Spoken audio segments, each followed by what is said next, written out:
నమస్కారమండి.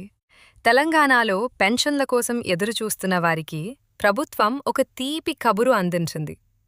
జూన్ 2వ తేదీ నుంచి రాష్ట్రంలో కొత్త పెన్షన్ల పంపిణీ షురూ కాబోతోంది.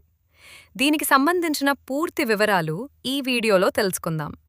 2. ప్రధాన వార్త. Main content.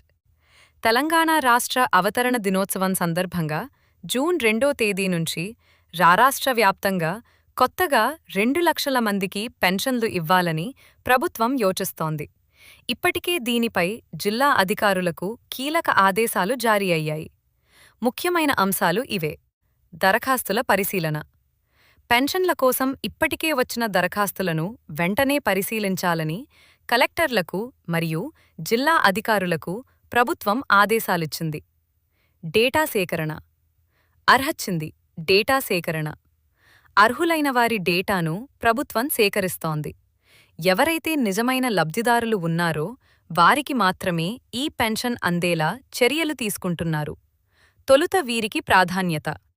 అయితే మొదటగా వితంతు పెన్షన్లు, విడో పెన్షన్స్ మంజూరు చేయాలని ప్రభుత్వం నిర్ణయించింది. ఇందుకోసం గ్రామాల్లో మరణించిన వారి వివరాలను అధికారులు ప్రత్యేకంగా సేకరిస్తున్నారు.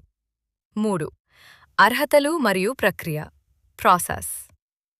అధికారులు గ్రామస్థాయి నుంచి డేటాను తీసుకుని ఫిల్టర్ చేసిన తర్వాత ఫైనల్ లిస్ట్ను విడుదల చేయనున్నారు. మీరు కూడా పెన్షన్ కోసం దరఖాస్తు చేసుకున్నట్లయితే మీ పరిధిలోని అధికారులను సంప్రదించి స్టేటస్ తెలుసుకోవచ్చు. జూన్ మొదటి వారంలోనే లబ్ధిదారుల ఖాతాల్లోకి నగదు చేరే అవకాశం ఉంది.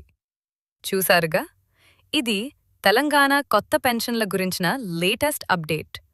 ఇలాంటి మరిన్ని ప్రభుత్వ పథకాలు మరియు తాజా వార్తల కోసం వెంటనే మన ఛానల్ని సబ్స్క్రైబ్ చేసుకోండి. ఈ సమాచారం మీకు నచ్చితే లైక్ చేయండి మరియు మీ స్నేహితులకు, బంధువులకు షేర్ చేయండి. ధన్యవాదాలు.